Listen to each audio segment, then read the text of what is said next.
Please, call 911. I can't make the call because I don't have my smartphone. Our daughter, looking like a completely different person, appeared before us in the middle of a rainy night, holding our unconscious grandchild. I was stunned by this unexpected situation, but quickly realizing the gravity of it, I switched gears and was about to call 911 as our daughter had requested. However, my husband became furious at the sight of our daughter and said, "We're not calling the police," before storming off. Looking at our daughter, I noticed her large belly. She seemed to be pregnant, but her body was terribly thin. I wondered if she had been eating properly. Our grandchild's condition was also alarming, and the mention of 911 was unsettling. If only we had insisted on visiting her, even if she didn't want us to. I deeply regretted believing her husband's words when he repeatedly told us over the phone, "She says she doesn't want to talk to you," and refused to let us speak to her. We could never forgive our daughter's husband for whatever he had done to our precious daughter, reducing her to this state. My husband and I are in our 50s, with an only daughter. My husband makes his living creating traditional crafts, and is currently facing the issue of finding a successor. Until a few years ago, we were a happy family with a promising heir and no worries about succession or our private lives, but all that vanished when our daughter got married. How did it come to this? It all started when I, who had always been interested in traditional crafts, visited my husband's father's workshop. My father-in-law had a corner in his workshop where he offered hands-on experiences, hoping to introduce traditional crafts to younger generations and train more apprentices. My future husband was there helping out, and when he saw me asking questions enthusiastically, he said, "Would you like to come to my father's exhibition?" and gave me a ticket. When I went to the exhibition, he explained everything to me one-on-one, and that's how we started dating and eventually got married. While I wasn't blessed with the talent to create artworks like my husband, I developed a good eye for quality after seeing so many pieces. I became able to assist my husband in his work. Now, we work together as a couple to advance traditional crafts. When we got married, my father-in-law entrusted all rights to my husband and chose to retire from the front lines to focus on training young artisans. While my husband took over from his father, there was no guarantee that someone would succeed my husband, so my father-in-law thought it was important to nurture successors for my husband's sake as well. However, when our daughter was born, she loved my husband's work and spent more and more time in the workshop. As she started creating pieces by imitation, my husband seemed to recognize something in our daughter's talent. Our daughter herself had been saying since childhood, "I'll be the one to succeed Dad," so my husband took it seriously, or rather, I think he was very happy about it. I know that he chose to be both a father and a master to our daughter, instructing her strictly.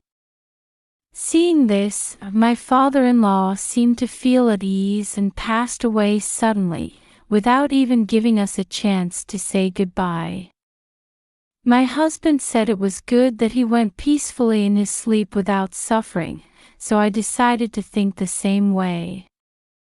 Although my father-in-law had trained many apprentices, my husband didn't take them on, instead focusing all his efforts on teaching our daughter to be his sole successor. Our daughter declared that she would officially become my husband's apprentice after graduating from middle school. I desperately wanted her to at least finish high school, and somehow managed to persuade her. But perhaps allowing her to go to high school ended up changing our daughter's life significantly, and for the worse. I can't stop regretting it. My first mistake was letting our daughter go to high school. Although she was reluctant at first, once she entered high school, it seemed to me that she was thoroughly enjoying her high school life like any other student. "Mom, I'm having so much fun at the high school you persuaded me to go to. Thank you for making me go to high school." At the time, I thought my decision wasn't wrong based on our daughter's words, but later I came to wonder if those words had a different meaning, if she was actually pretending to enjoy it. I would later come to think this way. After graduating from high school, our daughter got a job at a local company while helping out in my husband's workshop, without going to university. Since my husband focused on creating pieces and didn't set up experience corners like his father had, my help alone was enough to assist him. Also, on my husband's advice that knowing the world was necessary for creation, our daughter got a regular job and continued to help out in the workshop on weekends. Our daughter's skills improved to nearly the same level as my husband's, and she became known as the next successor. Some people, like investors, even appeared who liked to buy our daughter's finished pieces that weren't put out as products, hoping to help her improve further. My husband and I felt relieved that the workshop would be secure. 10 years after our daughter graduated from high school, she attended a class reunion where more than half of her classmates gathered, as they had promised to have a reunion after 10 years. When she learned that some of her classmates were married or already had children, she started receiving marriage proposals from her high school boyfriend. It seemed like she might have felt pressured seeing others getting ahead of her, and although she repeatedly refused, saying she had something to aim for and wasn't thinking about marriage, her boyfriend persistently continued proposing. Eventually, our daughter gave in and decided to get married. Our daughter apparently set several conditions. She wanted to train or help out in my husband's workshop 2 days a week. She didn't want to have children for a while. And eventually, she would succeed my husband. Our daughter's boyfriend agreed to these conditions without properly confirming them, just because he wanted to marry her. However, as the marriage talks progressed, these conditions were gradually disregarded. As a result, he said things like, "It's fine for you to go help at the workshop, but I won't accept you being the successor. Why should your family's business take priority?" Our daughter had no choice but to give up on being the successor, considering her boyfriend's reputation. He said it was too late to call off the wedding, but he would do anything she asked except for the succession issue, and given their long relationship, she had no choice but to accept. Since our daughter and her boyfriend had been together for a long time, his parents had been very kind to her. She thought she couldn't just insist on her own family's matters. We were very sad about our daughter's decision. Our daughter had her own way of life, and as parents, we couldn't deny that. Above all, our daughter was trying to be independent and start her own family. Normally, this would be a very joyous occasion. Instead of trying to persuade our daughter or her boyfriend's family, we decided to respect our daughter's decision and support and celebrate her new beginning. If that was the case, my husband, who had never taken on apprentices before, was now frantically searching for one. He had repeatedly turned down requests to train people at his workshop, expecting our daughter to be the successor. So now that she suddenly couldn't be, there were no fellow craftsmen willing to lend a hand. In the midst of this, someone came forward saying they wanted to help because they owed a debt of gratitude to my father-in-law. They said they had been studying on their own since my father-in-law's passing, but they wanted to learn from the son of their master. Since we weren't strangers to this person, things progressed smoothly, and my husband was able to take on one apprentice as a potential successor. With the succession issue somewhat resolved, my husband began to strictly teach all his techniques to the apprentice, just as he had done with our daughter. Our daughter often contacted us, saying her newlywed life was going well. We were worried that she might have to live with her in-laws right after getting married since her husband was an only child, but thanks to his parents' consideration, they started living in a new home at a distance that made it easy to visit both sets of parents. Our daughter seemed to really look forward to helping out at the workshop twice a week, and she always appeared more enthusiastic than usual when she came to our home. The relationship with our daughter's couple and his parents also seemed good, and although we were initially shocked by our daughter's marriage, we felt ashamed for having such feelings as peaceful days continued.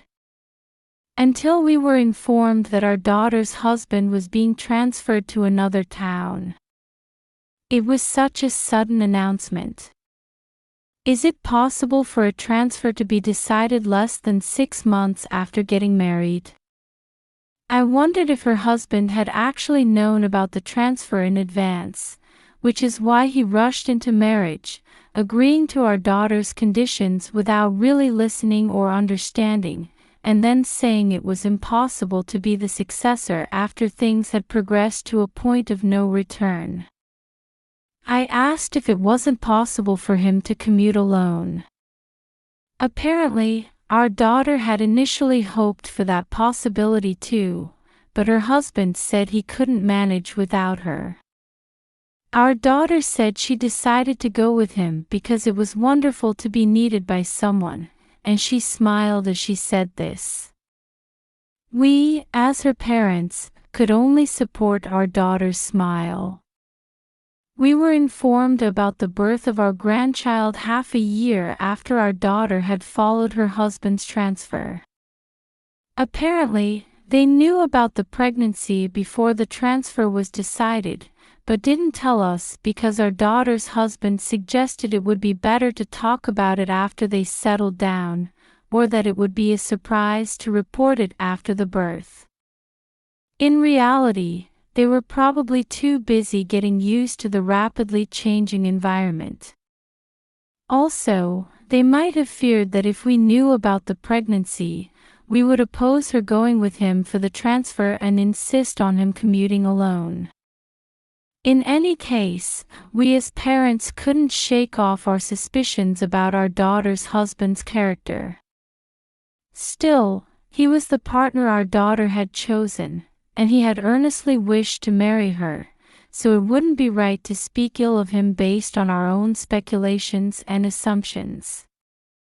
Moreover, our daughter's husband's parents were very nice and sensible people.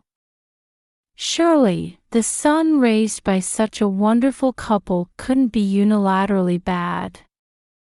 We, as parents, wanted to believe this and tried hard to do so, but even though we should have been happy about our first grandchild, we found ourselves feeling increasingly gloomy with each passing day. Living in a town far from our home, dealing with unfamiliar childcare in an unfamiliar place, we thought they might not have the leisure to contact us. But gradually, the intervals between their contacts grew longer.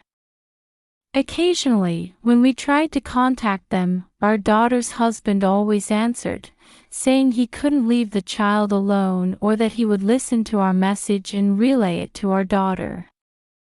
We started to wonder why he couldn't take care of the child just for the duration of a phone call to allow our daughter to talk to us. We were often given this excuse for refusing to let us speak to her. We almost blurted this out a few times. Once, when we called several days in a row, we were told not to call because the sound of the phone was waking the baby. However, we never heard the sound of a crying baby over the phone. After about a year of such responses, my husband said he had work in the town where our daughter's couple lived, so I decided to go with him. I had some things I wanted to give to our daughter and things I wanted to tell her. My husband also said he would come along to our daughter's house, so we decided to go after finishing all of my husband's work. We tried to contact them in advance, but no one answered, so we left a message on their answering machine. There was no return call, so we visited our daughter's house at the date and time we had declared. When we rang the doorbell, our daughter's husband came out. I think I made a surprised face for a moment. Because, even though we had told them we were coming at this time, how could our daughter herself not come out to greet us? The daughter I knew would have been restless as the time approached, unable to settle down, and would have been waiting outside holding our grandchild. Our daughter's husband, who appeared before us, looked at our faces alternately, then sighed as if annoyed and said, "Your daughter says she doesn't want to see you. She told me to refuse on the phone, but she said she doesn't even want to hear your voices on the phone. You guys put her through cruel training, didn't you? Just hearing about it makes me angry. She says you stole her one and only youth." We were also told that she felt she couldn't say no because she thought she would be kicked out of the house if she did, and that she felt unloved by her parents. We, as a couple, think we did give strict instruction when it came to crafting. We thought that's what it meant to inherit a tradition. However, we never intended to force her if she said she didn't want to do it, so learning that we had instilled such fear in her that she felt she would be kicked out if she refused was shocking. My husband stood next to me, his face pale. We swallowed our words for our daughter and returned home without giving her what we had brought. After this incident, we never contacted them again. We also stopped contacting our daughter's husband's parents, and our days were spent simply praying at the family altar for our daughter's happiness. About 3 years passed like this. One day, there was a forecast of stormy weather, and we were busy preparing for it from the afternoon. It had been such a hectic day that we decided to go to bed earlier than usual that night. In the middle of the night, we were awakened by the persistent ringing of the doorbell. Who could it be at this hour? My husband grumbled as he went to answer, telling me to stay in bed. But I insisted on coming along, arguing that visitors at this hour must have an urgent reason, and it would be better to have someone ready to call the police if necessary. With the cordless phone in hand, I followed behind my husband towards the entrance. Then the doorbell rang again. My husband asked in a low, cautious voice, "Who is it?" Then we heard a familiar, very nostalgic voice saying, "Dad?" "It's me." How could I forget the voice of the daughter we had cherished and raised for 28 years? "Darling, it's her, that voice just now, it's our daughter."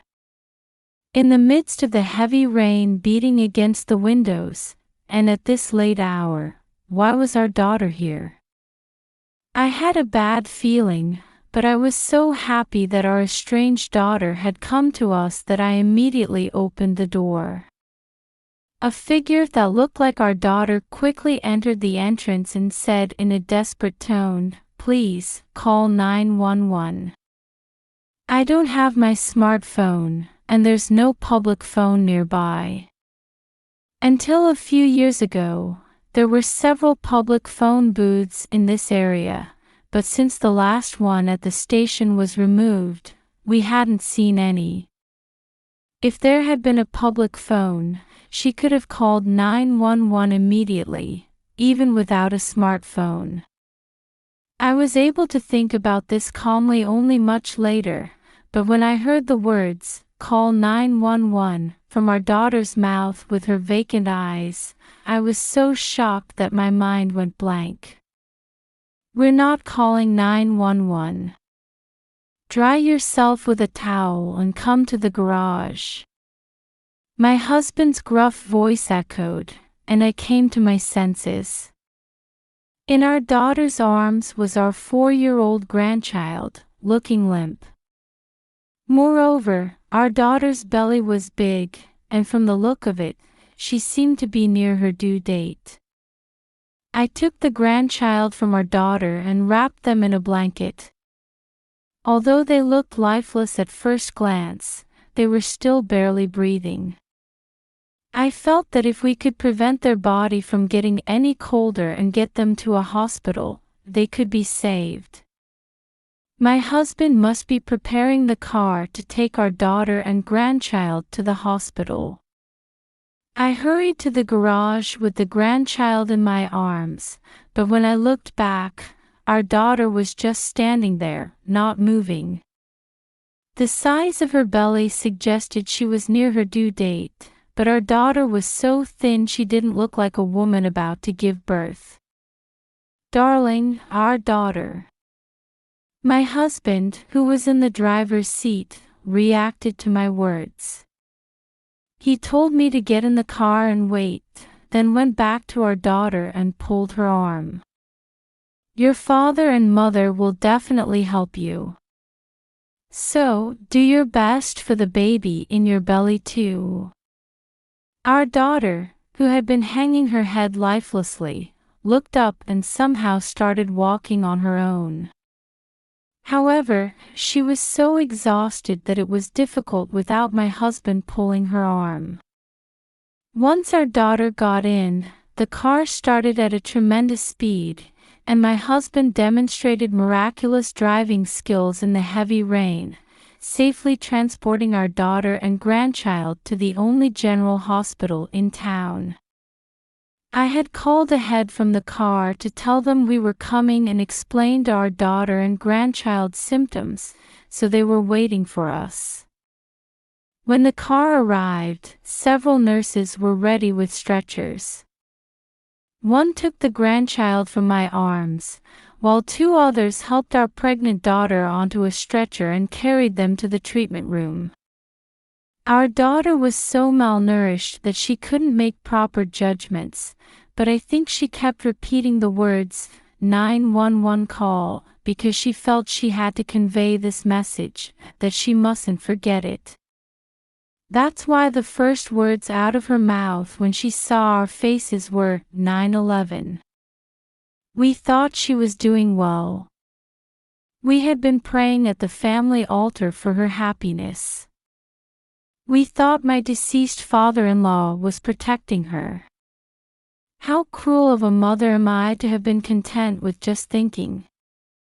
I should have gone to our daughter and son-in-law's house repeatedly, even if I was disliked or refused. I'm just a foolish mother who has made the wrong choices many times. I blamed myself. When we received an explanation from the doctor in charge of the treatment, we were told that both mother and child were suffering from severe malnutrition. Our grandchild had just lost consciousness due to hunger, so they would be fine if they consumed nutritious food properly. Our daughter's condition was slightly more serious than our grandchild's, but miraculously, there was no impact on the baby in her womb. My husband and I shed tears without hesitation when we heard the opinion that our daughter must have tried incredibly hard. Besides malnutrition, the doctor also pointed out that our daughter was suffering from sleep deprivation. The doctor didn't pry into our daughter's home situation, but said he would issue a medical certificate if anything happened. Fortunately, there were no marks left on her body, so the doctor thought there weren't any issues in that area, which relieved us. There's a possibility that our daughter stayed awake to keep watch, unable to shake off the feeling of crisis, to protect our grandchild and the baby in her womb. What kind of cruel treatment would force her to do such a thing? We couldn't even imagine what someone had done that was beyond our comprehension. All of this would become clear once our daughter regained consciousness. I considered going back home alone briefly to prepare changes of clothes for our daughter and grandchild who would be hospitalized for a while, but the desire to be there when our daughter woke up grew stronger, and in the end, I spent the night in the hospital room. The heavy rain from the middle of the night seemed like a lie as the morning sun shone brightly. When I opened the curtains in the hospital room, pleasant morning light streamed in. As if guided by that light, our daughter regained consciousness. We rejoiced in the safety of our daughter and grandchild, and for the first time in years, we exchanged proper words. By proper, I don't mean reports or words conveyed by someone else, but words directly spoken by our daughter herself. Even trivial things like, "How have you been?" or "I'm sorry I couldn't contact you," were incredibly joyful for us. After we finished confirming each other's well-being, there was a moment of silence.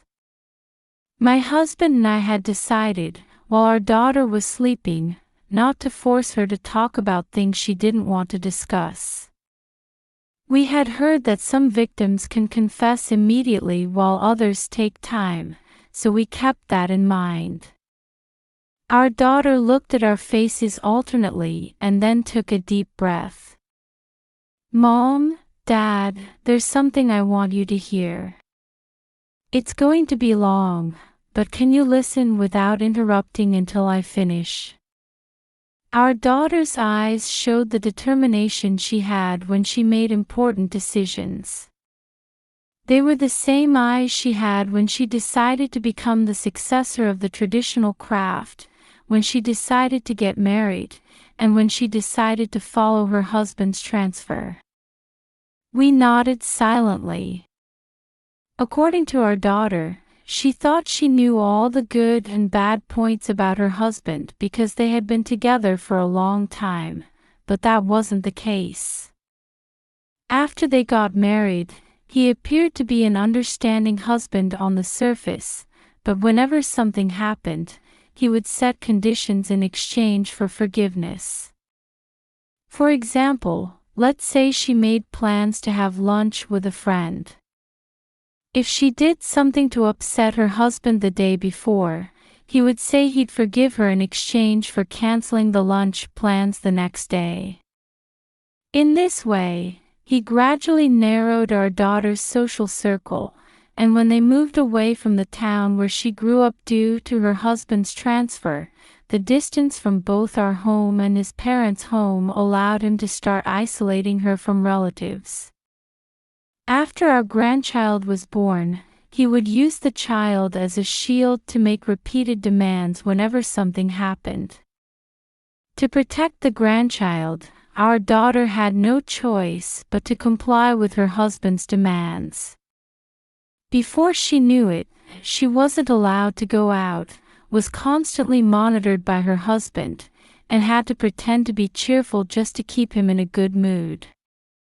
Our daughter's husband would sometimes dote on her like a pet depending on his mood, and other times he would punish her mercilessly under the guise of discipline. One of these merciless punishments was food restriction. She had to share one slice of bread with our grandchild for an entire day. After her second pregnancy, even our grandchild understood that there was a baby in her belly, and even when our daughter said, "It's okay, you eat my portion," our grandchild would say, "Mommy should eat for the baby in her tummy," and refuse to eat some days. When our daughter's husband was away on business trips, there was no food left for them, and they had to survive on water alone at times. I was at my limit and wanted to somehow leave the children with you so they could eat their fill, but my husband, worried about us escaping while he was away, not only locked the room but sometimes even tied up my feet. He was apparently conscious of hiding the evidence, using methods like wrapping towels before tying her up so that no marks would be left.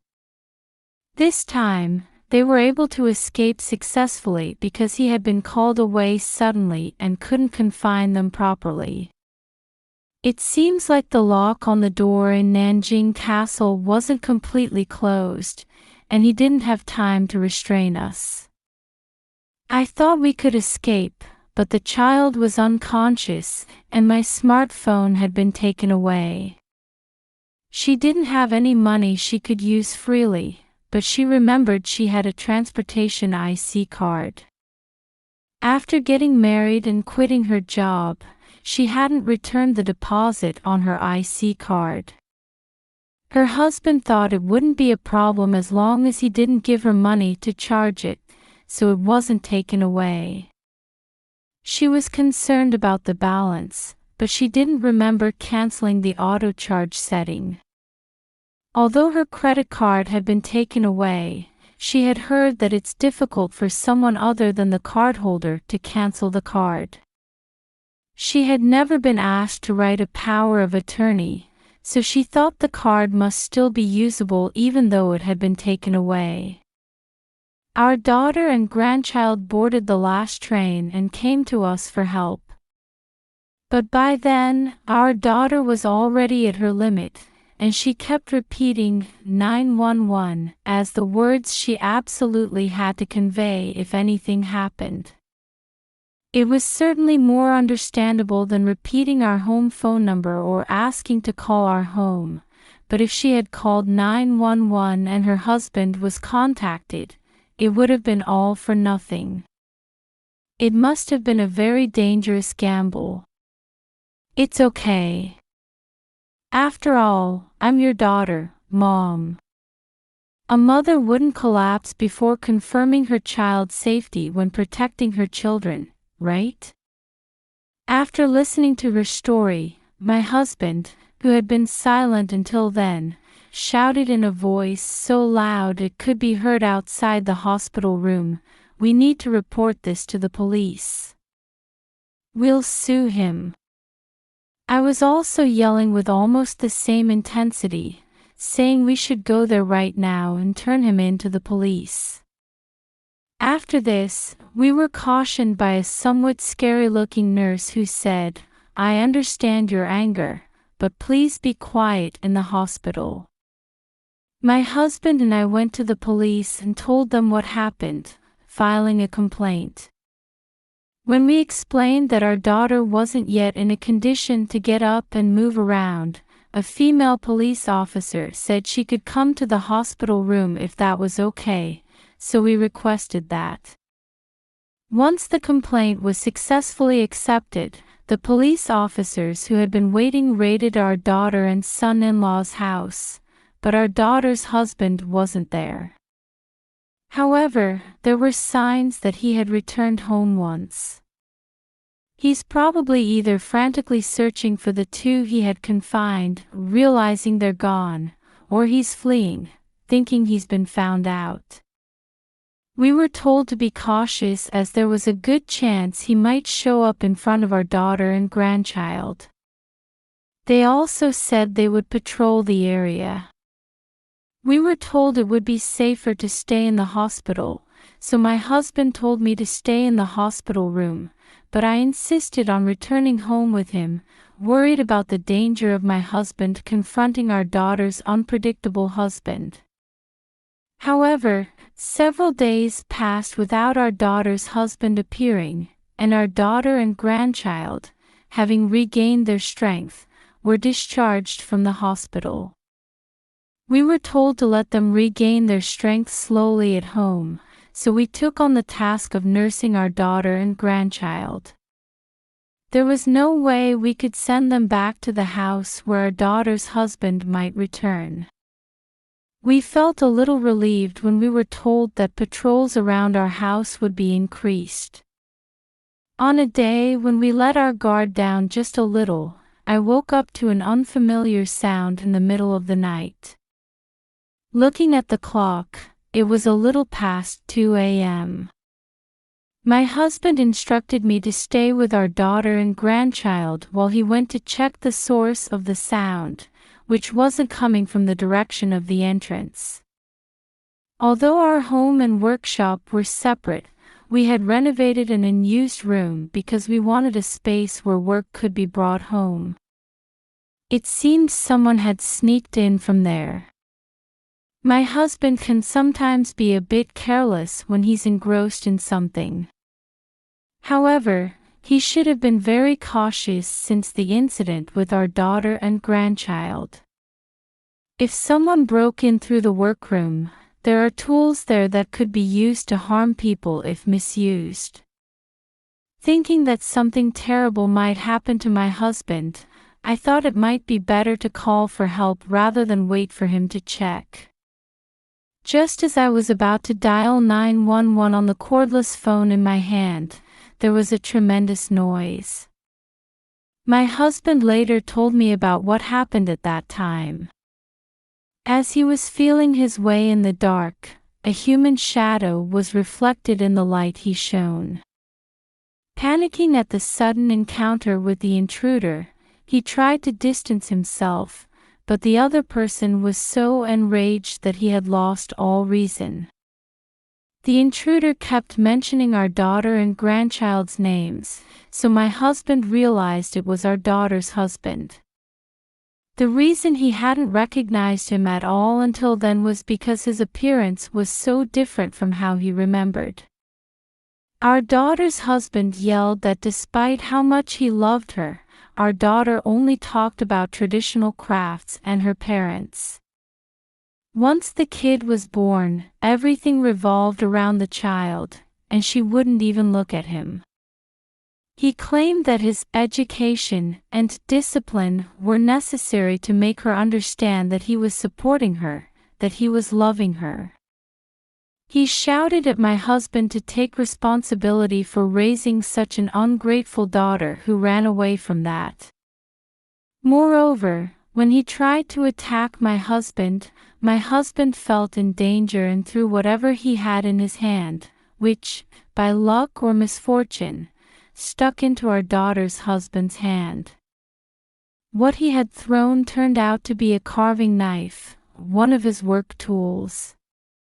Even though the other person was in the wrong, my husband approached to provide first aid for injuring him, but our daughter's husband screamed in pain and thrashed about, making it impossible to help. Hearing that scream, I couldn't wait for my husband's instructions any longer and called the police. Fortunately, there was an officer on patrol nearby, so they said they would send them over. In just a few minutes, they arrived and secured our daughter's husband, who was writhing in the workroom. Ignoring the pained complaints of our daughter's husband, they took him away. Later, our daughter's husband was arrested. After searching their house, the police found quite a lot of disturbing items. These were various types of restraining devices. Our daughter's husband had been devoted to our daughter since high school. He thought that after finally managing to marry her after more than a decade, she would finally be his alone. But he found it boring that she always talked about her family home and crafts. He tried to retrain her into a woman who would only look at him, praise him, love him, and devote herself to him. To achieve this, he thought the best way was to cut off our daughter's social connections, which he was in the process of doing. He hated us, her parents, for interfering with even that, and had broken in to get revenge. He thought that if he finished us off in front of our daughter, she would finally give up. Our daughter's husband was rearrested on multiple charges including unlawful confinement and attempted murder. There were no mitigating circumstances, and he was given a prison sentence as per the prosecution's request, his actions deemed entirely self-centered. I think it's impossible for him to be released on parole, as I've heard some people are. It's been confirmed that he can only live behind bars for the rest of his life. Our daughter overcame her hardships and safely gave birth to her second child. She laughed casually, saying that while the birth of her first child had been quite difficult, this time the baby came out smoothly, which was good. It was the first time I'd heard that her first childbirth had been so hard. How painful it must have been, how much she must have wanted someone to rely on. I regretted not being able to be by her side at such a time. Our daughter said it couldn't be helped since she hadn't told us, but I still strongly felt that I wanted to have been there for her. Following the arrest of our daughter's husband, his parents came to apologize. They deeply apologized for knowing about his cruel tendencies and abnormal obsessiveness since childhood, but not getting him treatment, and for allowing him to marry our daughter.